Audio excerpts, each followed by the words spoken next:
Bien, hermanos, buenos días o buenas tardes, dependiendo a qué hora ustedes vean este video. Gracias por estar otra vez conmigo en esta nueva clase del libro de Filipenses. Y vamos a tratar hoy de terminar este pasaje que comenzamos la semana pasada de Filipenses capítulo 2, versos 5 al 11.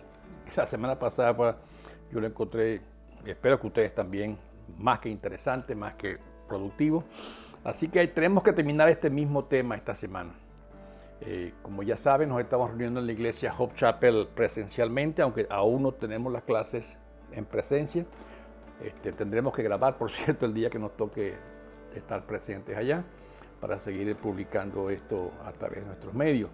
Gracias a los hermanos que se han comunicado por diferentes medios para agradecer la clase. Sigan, por favor, aprovechándola.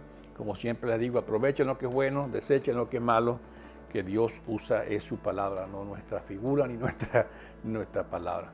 Pero oramos por necesidades que también tengan. Sigan comunicándose. Gracias por siempre hacerlo algunos de ustedes. Y gracias porque podemos servir de esta manera. Vamos a orar y continuamos para lograr terminar esta porción de la Escritura en esta misma clase. Vamos a orar. Padre, gracias por la oportunidad que nos da de estar juntos una vez más para poder compartir tu palabra, reconociendo, Señor, que es tu palabra la que vale y no nuestros pensamientos. Gracias por este pasaje tan hermoso que desde la semana pasada estamos trabajando y ayúdanos a sacar de él, Señor, la enseñanza de vida para este tiempo hoy. Gracias por esa maravillosa promesa tuya, Señor, sobre, así como lo hiciste con Cristo, también con nosotros, Señor, nos llevarás en una completación, Señor, de tu obra en nosotros. Sabemos que es un proceso que puede durar y que estamos caminando en él. Dirige esta clase, danos sabiduría, abre nuestras mentes, nuestros corazones, no solo para entender, sino para asimilar en nuestros corazones todas estas verdades y poder aprovecharlas en el diario vivir. En Cristo Jesús te lo pido ricamente, Señor. Amén y amén. Bien, voy a leer otra vez el pasaje. Filipenses capítulo 2, versos 5 al 11. Nos ponemos al día con la lectura y entonces trataremos de terminar hoy esta enseñanza. Dice así Filipenses 2, 5 al 11. La actitud de ustedes debe ser como la de Cristo Jesús, quien siendo por naturaleza Dios, no consideró el ser igual a Dios como algo a que aferrarse. Por el contrario, se rebajó voluntariamente, tomando la naturaleza de siervo y haciéndose semejante a los seres humanos. Y al manifestarse como hombre, se humilló a sí mismo y se hizo obediente hasta la muerte y muerte de cruz.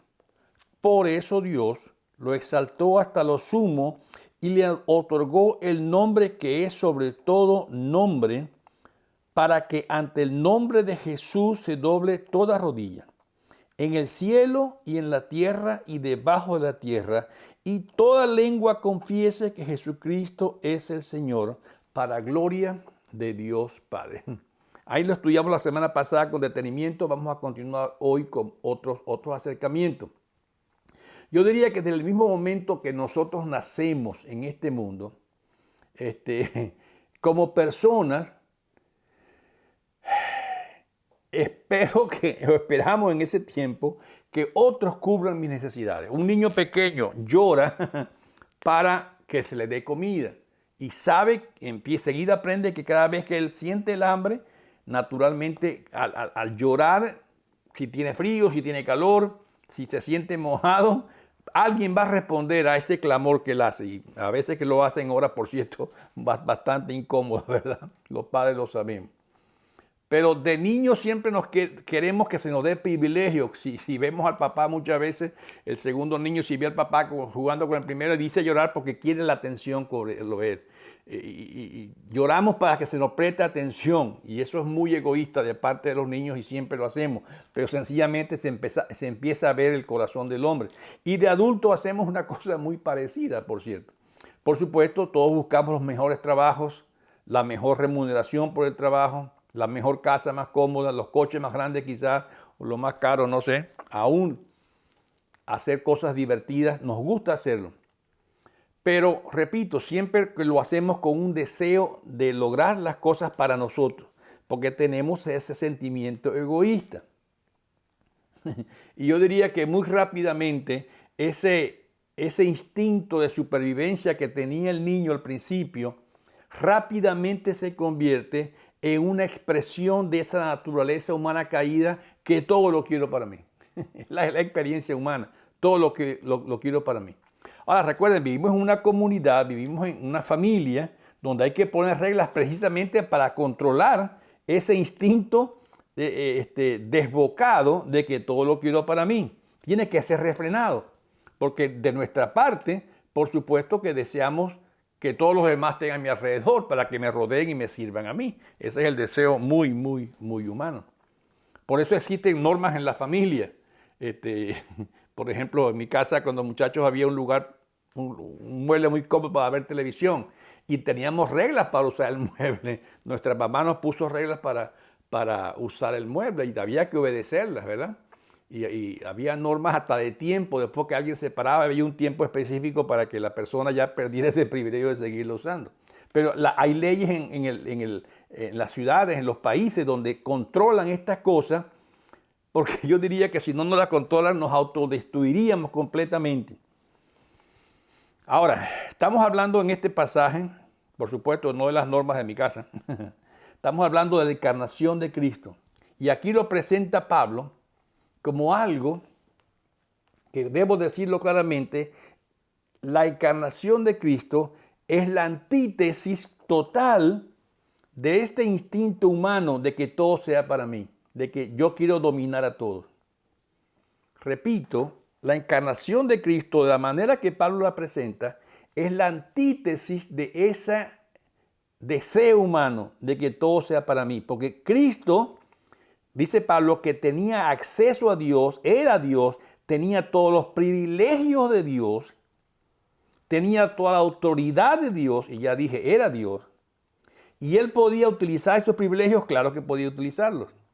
Para dominar, claro que podía utilizarlos para dominar. Pero Jesús vio en su divinidad no una oportunidad para aprovecharse y lograr, sino una oportunidad para servir a ese ser humano que quería servir. ¿Ven la diferencia entre nosotros y Cristo? Nosotros aprovechamos nuestros privilegios para agarrar. Cristo aprovechó sus privilegios para servir y para obedecer a Dios. Su investidura de Dios no la usó para recibir, la usó para dar. Su investidura de Dios no la usó para ser servido. Como él dijo, vine para servir. No dominó, obedeció. Por eso digo que la actitud de Cristo es la antítesis de la actitud humana. Y el apóstol Pablo nos anima a los filipenses y a nosotros a seguir precisamente ese ejemplo de Cristo. Y podríamos llamar ese ejemplo como una conducta encarnacional, una conducta dedicada a encarnar en nosotros esa misma actitud de Cristo. Y usted me diría, pero Jaime, ¿está pensando en la sociedad de hoy vivir como Cristo? Difícil, ¿verdad? Difícil, pero no es más difícil que lo que le costó a Cristo, ni lo que le costó a Pablo, ni lo que le costó a los primeros cristianos. Vivir en una sociedad, repito, nuestra sociedad occidental, mucho menos violenta, mucho menos agresiva a la que ellos les tocó vivir. Hoy los valores de nuestra sociedad son completamente distintos a los valores de Cristo. Riqueza, apego a la riqueza, el glamour, el poder, prestigio, etcétera, puedo hacer una lista larga, pero no hace falta, ya ustedes me entendieron cuáles son los valores de esta sociedad en que nosotros vivimos en el día de hoy. Pero Cristo nos llama a vivir su vida, no la vida del mundo. Por eso decía que era la antítesis, ¿verdad? Y a veces son un poco sutiles estas formas en que el mundo nos trata de manipular.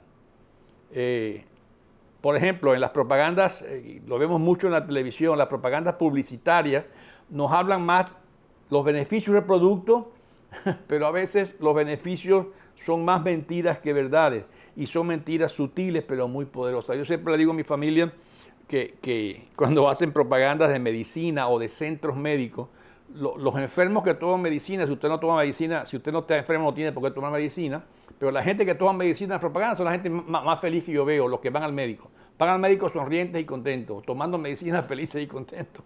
Nadie toma medicina contento, pero es lo que te quieren presentar. Y por eso la propaganda está engañosa. Igualmente pasa, por ejemplo, con la propaganda de cigarrillo. Presenta a una muchacha joven, muy bonita, quizás en una fiesta o en la playa, con un cigarro, tratando de animar para que se le imite. A veces hasta ponen una advertencia abajo pequeña de la propaganda del mal que hace, que termina en adicción y muerte, el cigarrillo, una muerte muy dolorosa, muy prematura.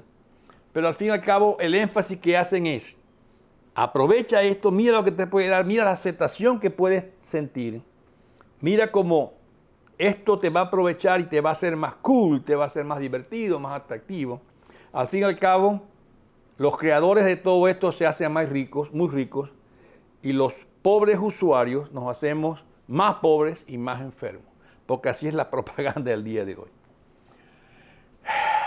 Ahora, hermanos, tengamos cuidado, porque este mismo sentir se puede filtrar en nosotros y aún en nuestras iglesias. Y caemos a la tentación muy fácilmente. ¿Es aceptable dominar a los demás para lograr nuestros santos propósitos? Qué difícil hablar de esto. Pero así actúan los defensores, por ejemplo, del Evangelio de la Prosperidad, que es muy regado hoy. Se enriquecen aprovechando la superstición y el miedo de aquellos que les siguen. Pero no miremos tan lejos, miremos a nosotros mismos. ¿Yo qué? ¿Qué principios uso en mi relación con otra gente? ¿Los uso simplemente para mis propósitos? ¿O me preocupa, como decía Pablo en Filipenses, el avance del Evangelio? O a veces uso esto para aumentar mi prestigio, el prestigio de mi iglesia, el prestigio de mi grupo. Y debemos reflexionar sobre esto, hermano. Debemos reflexionar sobre esto porque es una situación muy delicada, pero también muy peligrosa dentro del Evangelio. A veces hacemos estrategias en nuestras iglesias diseñadas más pensando en nuestro propio grupo social, en la necesidad de nuestros sectores, más que en que toda la sociedad escuche el Evangelio. O solo lo hago enfocado en un sector con que yo me siento más cómodo y que quiero sencillamente alcanzar. Pensemos en esto. Cuando a veces hacemos, por ejemplo, un proyecto para engrandecer nuestra iglesia o por hacerle un local más nuevo, ¿pensará alguien pobre de la ciudad diciendo, oye, este local nuevo que están haciendo es un lugar para mí, para yo poder ir y acercarme? O jamás pensaría acercarse a una de nuestras iglesias. Los equipos de evangelización procuran más ganar hacia ciertos sectores cómodos, barrios muy cómodos, donde yo me sienta bien, o puedo ir hacia zonas muy pobres, donde no voy a recibir ninguna recompensa prácticamente. Ahora, repito, es para que cada quien reflexione, no quiero hacer un juicio directamente de esto. Pero tristemente muchas veces tenemos que responder que estamos construyendo y reclutando a nuestro propio grupo social. Pero repito, Pablo hablaba de la importancia del avance del Evangelio, no de mi grupo, no de mi iglesia, no de mi grupo social, no de mi propia comunidad, no de nuestros iguales. La estrategia del mundo, cuidado que nos puede invadir en la iglesia.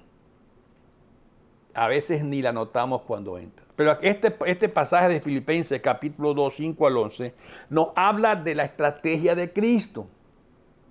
Y nos empuja a nosotros, como iglesia, para que podamos adaptar o adoptar ese carácter de Cristo a nuestro comportamiento y de cómo cada miembro de la iglesia debe actuar con los demás. La enseñanza de Pablo es muy práctica. No nos quiere dejar con un conocimiento y una cabeza grande, a menos que vayamos y hagamos. Por eso Pablo escribió este pasaje, para explicarnos cómo hacerlo.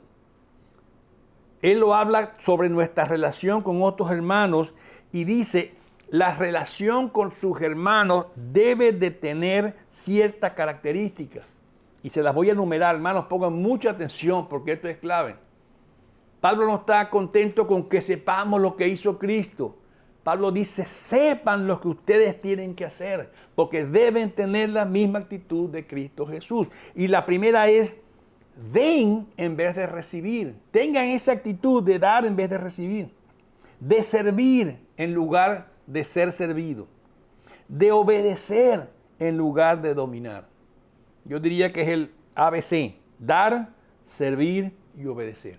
Eso es lo que Pablo está apuntando al usarnos el ejemplo de Cristo. Para nosotros, Pablo no quiere que nos sintamos contentos por lo que va a pasar aquí en X tiempo, en el futuro, hablando escatológicamente. Pablo está haciendo énfasis en lo que es hoy. Cómo mis palabras deben estar sazonadas y actuar en el amor, en todo momento y en todo lugar. Cómo mi actitud de dar, servir y obedecer debe empezar en mi hogar. Debe empezar con mis padres, con mis hermanos, con mis hijos, con mi esposa, con mis colegas de trabajo, con mis amigos, con mis hermanos cristianos en la iglesia. Pablo dice, caminen entre ustedes como Cristo caminó entre ustedes. ¿Cuántos encuentros tenemos cada semana con diferentes personas? Empezando con nuestra propia casa, donde nos despertamos cada día al lado de nuestra esposa o esposo y vemos a nuestros hijos y vemos luego a nuestros vecinos, luego vemos a nuestros compañeros de trabajo. Dice, tengan la misma actitud diaria que tiene Cristo Jesús. Pero debe ser así, si soy pecador, ¿cómo hago para hacer esto? Es la ventaja del Evangelio. Es Dios quien lo va a hacer en nosotros. Es Dios quien se va a mover en nosotros.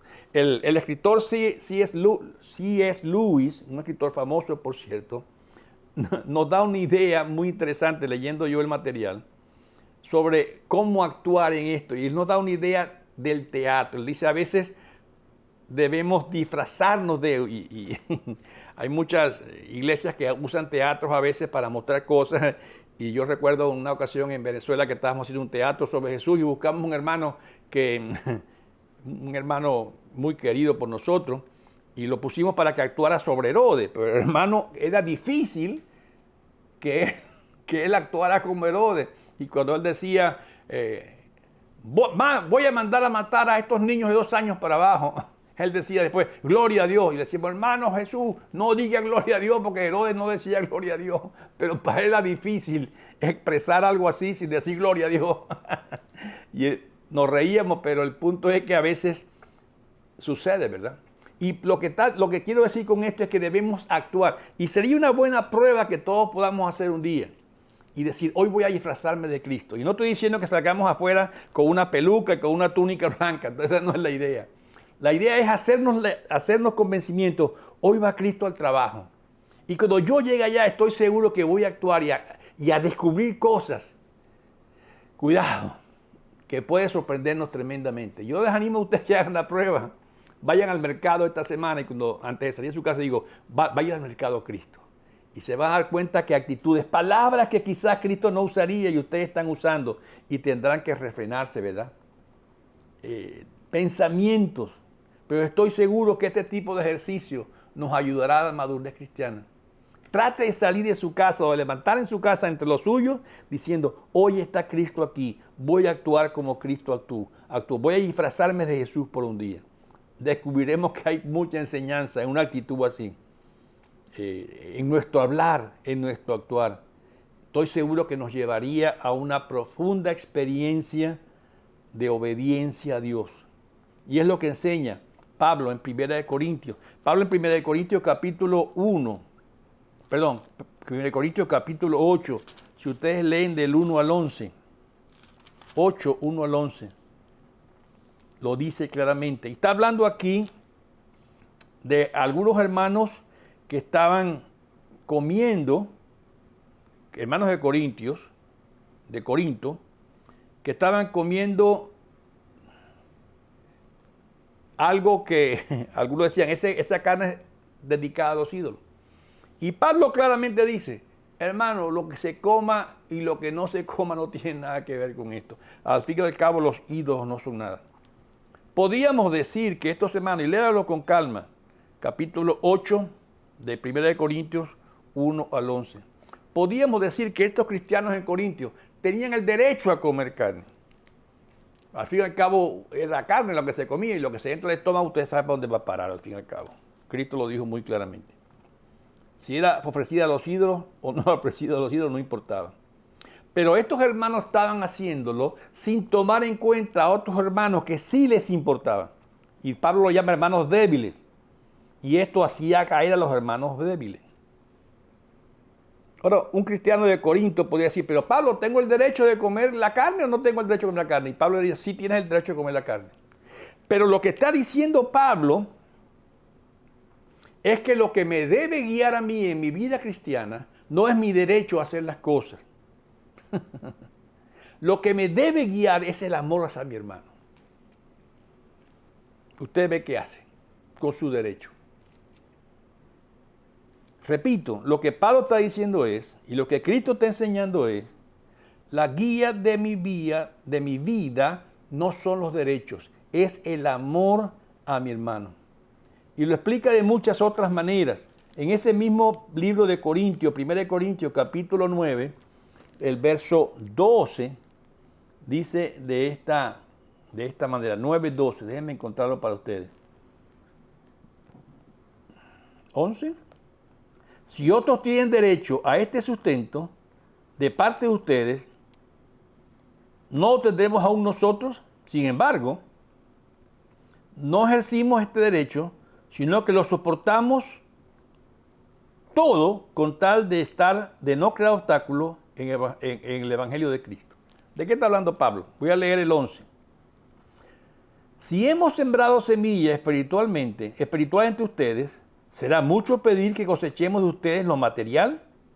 Si otros tienen derecho a este sustento de parte de ustedes, ¿no lo tendremos también nosotros? Sin embargo, no ejercitamos este derecho, sino que lo soportamos todo con tal de no crear obstáculos en el Evangelio de Cristo.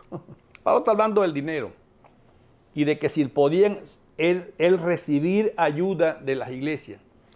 Y él decía, si otros lo hacen, ¿por qué yo no? Pero fíjese lo que dice, este derecho lo tengo, pero no lo ejerzo. Qué interesante, ¿no? Este derecho lo tengo, pero no lo ejercito. Y más adelante también va a hacer un énfasis bien interesante. En el verso del capítulo 10, verso 33. Hagan como yo, que procuro agradar a todos en todo. No busco mi propio interés, sino los de los demás para que sean salvos. No busco mi propio interés. No busco mi propio interés para que los demás sean salvos. Ahora, dice Pablo claramente, imítenme en esto. Imítenme en esto. Repito, la guía de mi vida cristiana no son mis derechos. Estamos siempre muy propensos a exigir y a demandar mis derechos, como un niño de 1 año quiere decir que tiene derecho a comer y a que lo atiendan.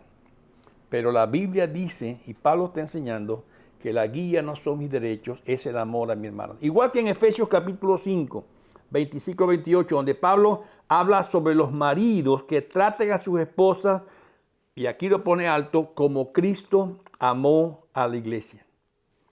Si ustedes quieren leer sobre esto, busquen Ezequiel 16, 1 al 14 y vean cómo Cristo amó a Israel. Cristo amó a la iglesia. Así, y dice, maridos, amen a sus esposas como Cristo amó a la iglesia. Y se entregó a sí mismo por ella, para santificarla, para purificarla, para limpiársela y para presentársela a sí mismo, dice la palabra, como la esposa sin mancha y sin contaminación. Radiante. ¿Merece la iglesia ser tratada así? No lo merece. ¿Merece Israel haber sido tratado como lo trató Israel lean en Ezequiel, la cita que le di, Ezequiel capítulo 16, 1 al 4. ¿Merece eso Israel? No lo merece. Para Pablo la iglesia, la familia, debería seguir entonces el ejemplo de Cristo en cada cosa cotidiana. Por eso hablaba de disfrazarse de Cristo un día antes de ir al trabajo. En el trabajo, en los paseos, en las relaciones interpersonales, en todo, dice Pablo, imítenme a mí porque yo imito a Cristo. Yo diría que aún en temas teológicos de gran importancia, nosotros mismos como grupos de iglesia, como denominaciones, a veces discutimos por doctrinas y a veces decimos, son bíblicas, no son bíblicas, está en la Biblia, no está en la Biblia. Hablar en lenguas, ordenación de damas en el ministerio, lucha entre calvinistas y wesleyanos y arminianos y no sé cuántas cosas más, ¿verdad?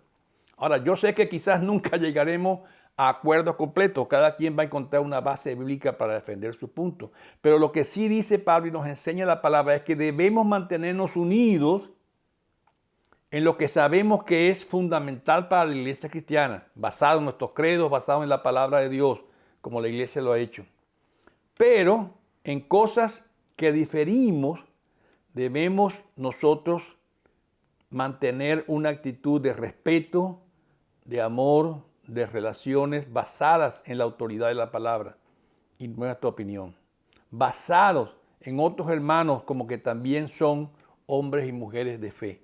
Debemos tener cuidado, hermanos, en no estar señalando siempre a los otros, creyendo que yo tengo la razón en todo.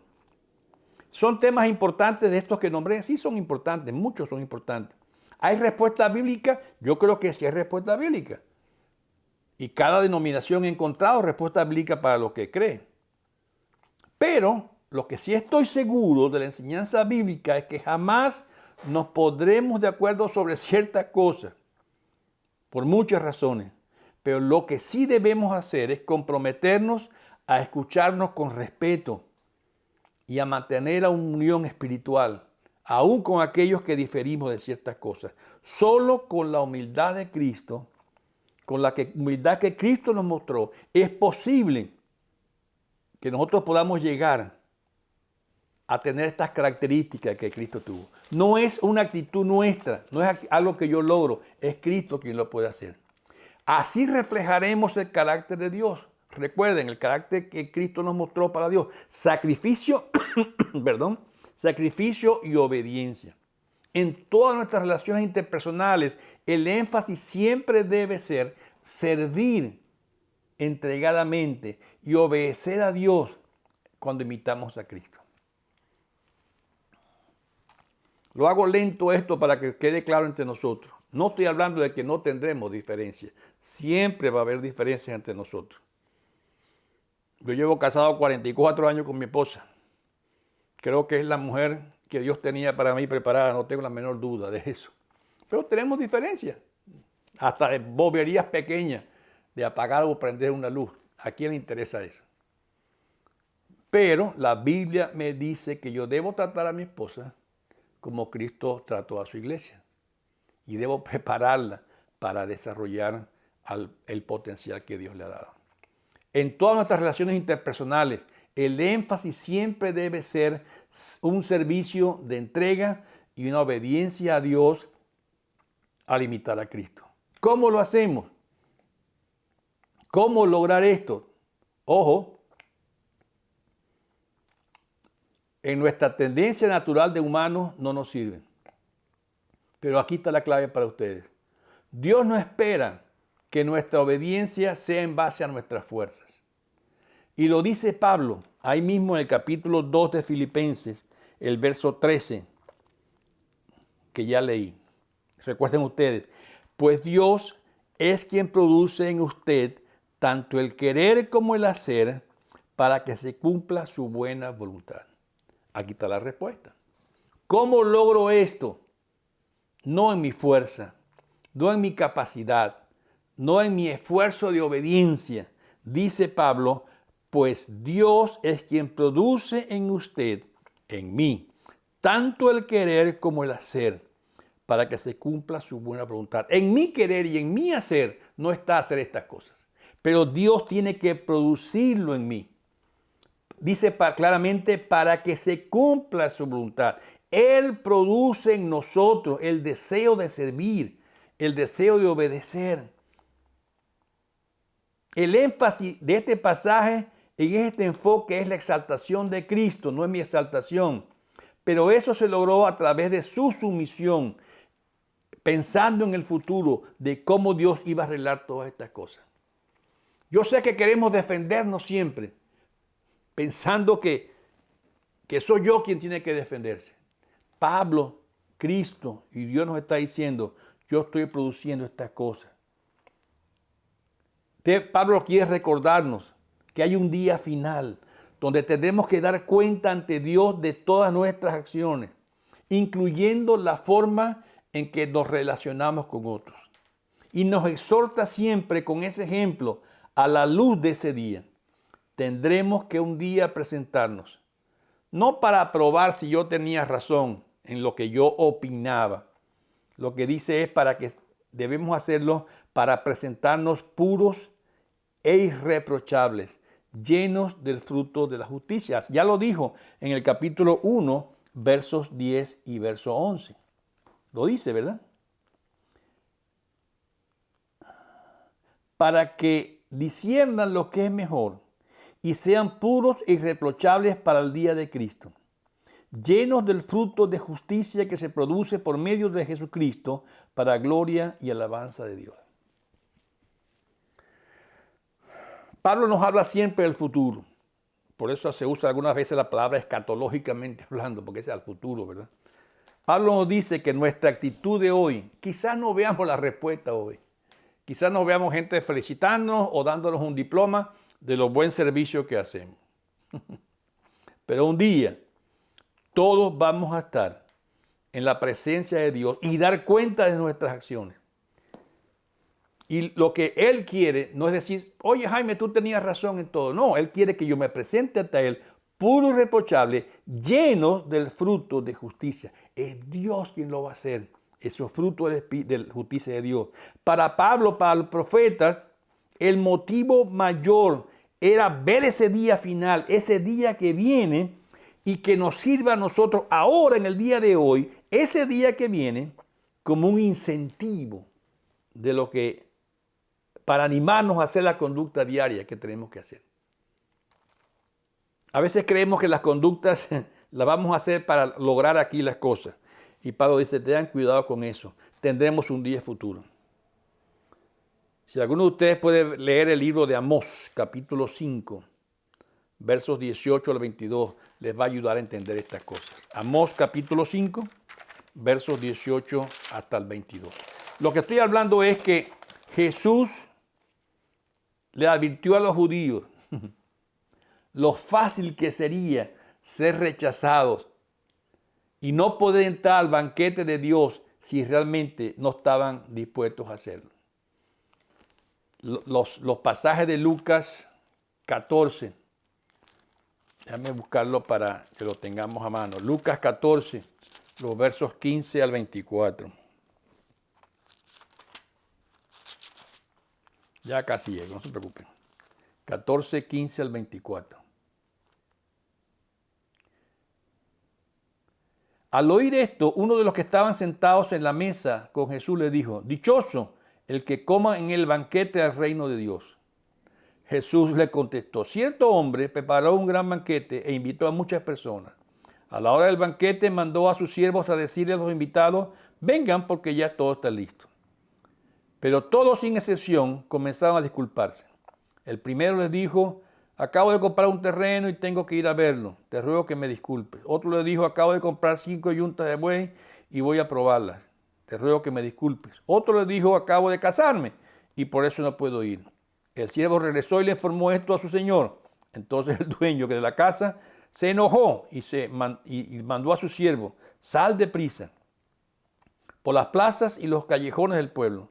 Trae acá a los pobres, a los inválidos, a los cojos, a los ciegos. Señor, le dijo luego el siervo, ya hice lo que usted me mandó, pero todavía hay lugar. Entonces el Señor le respondió, ve por todos los caminos, las veredas, y oblígalos a entrar para que llenen mi casa. Le digo que ninguno de aquellos invitados, disfrutará de mi banquete. Tengamos cuidado, hermanos, que Pablo nos recuerda esto. Y lo hace Cristo también. No podemos rechazar lo que Cristo nos está presentando. Él nos está animando a llevar adelante su obra, no con la estrategia del mundo, no con mi estrategia de recoger, sino con mi estrategia de entregar. 1 Corintios 3:13. Lo leo también para ustedes. 1 Corintios 3:13. Su obra se mostrará tal cual es, pues el día de juicio la dejará descubierto. El fuego la dará a conocer y pondrá a prueba la calidad del trabajo de cada uno.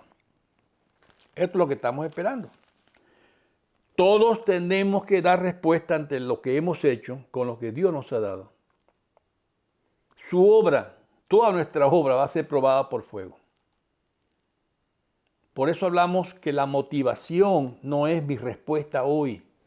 Mi motivación debe ser mi respuesta futura. Es lo que enseña el Evangelio de Jesucristo. Todos nos presentaremos ante Dios. Así como lo hizo Jesús y presentó su obra ante Dios también. Y recibió esa exaltación. Lo que la Biblia dice es que debemos ser hallados fieles. Así como Cristo fue hallado fiel, seremos hallados fieles. ¿Cómo? ¿Cuándo?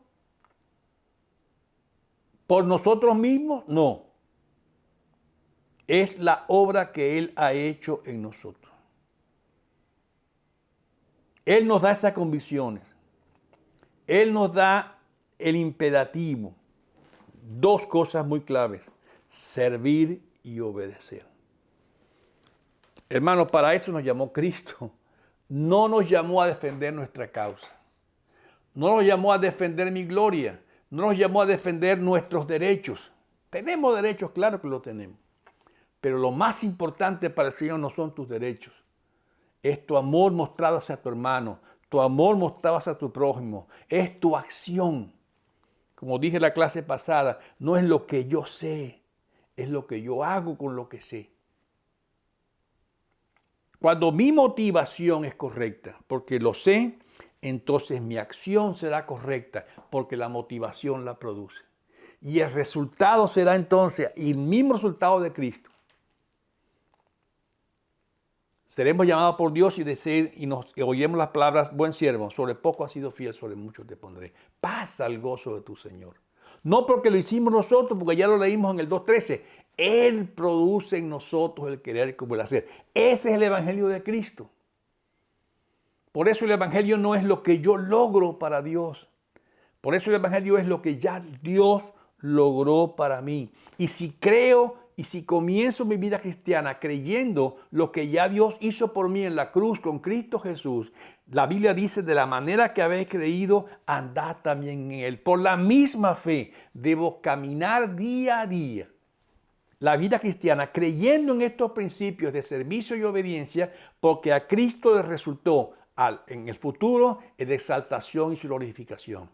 Y nosotros seremos también confrontados ante Dios y reconocidos ante Dios por lo que Él hizo en nosotros. Porque al fin y al cabo, lo leímos varias veces, la gloria es para Dios. Como le decía la canción de Burrito, ¿verdad? Es para Jesús. Si el Señor te usa, la gloria es para Jesús. Espero que ustedes conozcan la canción. Si no, me avisan para cantársela. No, mentira, yo no canto. Pero es lo que Dios hace. Es lo que Dios hace. Él produce en nosotros ese deseo y esa acción. Y debemos poner nuestra vida completamente en sus manos, sabiendo que Él está dentro de nosotros por su Espíritu Santo y Él lo va a lograr. Dios les bendiga ricamente, hermanos. Que estas cosas no se queden en principios en nuestra mente, sino que se puedan convertir en acciones diarias. Y les animo a hacer de esa experiencia. Diga un día: voy a salir de mi casa vestido de Jesús. Repito, no se disfrace, va a ser muy ridículo. Pero vaya con esa actitud. Llegue a su trabajo, llegue a su lugar de destino, llegue a su familia, diciendo: voy a servir, voy a dar, voy a servir, voy a obedecer a Dios. Y les aseguro que va a ser una experiencia muy aleccionadora. Gracias, Dios les bendiga ricamente y que el Señor siga usando cada palabra suya para formar en nosotros el carácter de Cristo. Amén. Gracias, Padre, por la bendición de conocerte y tener todas estas cosas en nuestras manos, sabiendo que tú eres el quien produce en nosotros el querer hacer. Señor, nuestras vidas son como barro en tus manos. Tú eres el alfarero. Fórmanos. Haznos dóciles en tus manos, Señor, para que podamos vivir en este mundo entendiendo que nuestro futuro es lo que tú estás prometiendo y sabiendo que un día nos presentaremos delante de ti y presentaremos cuenta de todo lo que nos has dado y lo que hemos hecho con ellos, Señor. En Cristo Jesús te pido tu bendición sobre cada hermano que está viendo, que seas tú guardando su vida y su familia. En Cristo Jesús lo pido. Amén y amén. Dios le bendiga, hermanos. Muchas gracias. Hasta luego.